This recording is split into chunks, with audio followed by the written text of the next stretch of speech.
Hey guys, be sure to stay tuned to the very end of the video for my pros, cons, and recommendations. Okay guys, so as you can see, I'm starting with my own natural hair braided down. I just grabbed all of my hair and braided it.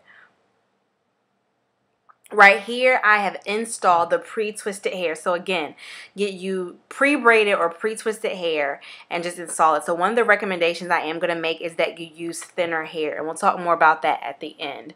But I'm just going to install it right here to my root, just like you would any other crochet braid. Same method. You pull through, yep, pull it right through and tighten it. I'm going to do the same thing a few times.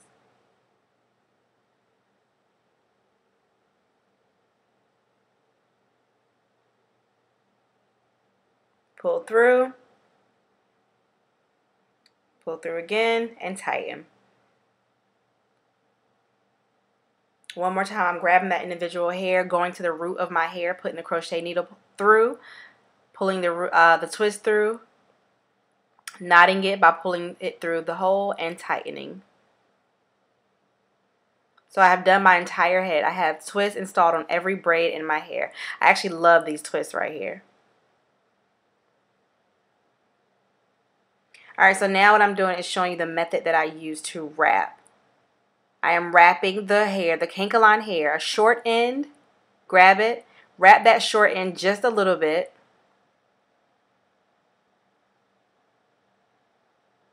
About 3 to 5 times just to grip it. And then you're going to come back through with the longer end. You're going to wrap it the opposite way and wrap that all the way down your hair. Just keep wrapping all the way down.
So as I'm getting closer to the end of this piece, if you want to go further down, you can add a third one, but I'm not going to do it for this one. And I'll show you guys later what I'm going to do with this twisted end. So then I wrap, once I get to that amount, I wrap back up. I'm going back up.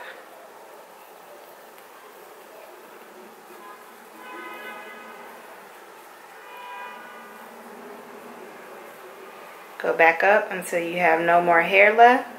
And that is where I burn. And for a little bit of extra hold, if you want to, you can come back and burn some of this. Doing that same process all over. And again, I'll come back and show you what I'm going to do with this end. Hey guys, so I am all finished. These things are definitely heavy, but there you go. So what I ended up doing to the ends, I did not boil them. My plan was to raw them and boil them, but actually what I ended up doing was just untwisting the twist. So those same twists that I started off with, I just untwisted them. And to make some of them thinner, I like cut some of them into one piece. So for example, see how this is two? I would just snip one of these off. I had to get some of the weight off, so I just ended up cutting some of them. But here you go. It did take a long time, but it gives me the look I want without having to sit through the whole box braid section. Again, I wanted mine to just be very realistic and more so, more realistic looking than the crochet braids. So here you go. My faux locks / bohemian locks. Not sure what I'm going to call these. Individual crochet braided with pre-twisted hair. Peace and blessings, thick and curly. All right, guys, so let's start with the pros. First of all, this is great for people that cannot box braid because you're not adding any hair to your box braid. You're just doing your hair. It's a time saver because you're not sitting through a full set of box braids. And lastly, it is more realistic looking than the perfect formation of the crochet braid. And though these are very gorgeous, guys, I have one con. The con is the style is super heavy on my head. So I do have recommendations, but unfortunately the style is very heavy on my neck. My recommendations are that number one, you get a smaller pre-braided or pre-twisted hair. Starting off with something smaller will help with the weight. Number two, when you're wrapping the hair, be very intentional about using less hair when you are wrapping, not to wrap so much hair. Number three is to do larger parts, especially in the middle of your head. I have small parts. I am recommending you do larger parts. I hope this helps. Peace and blessings, thick and curly.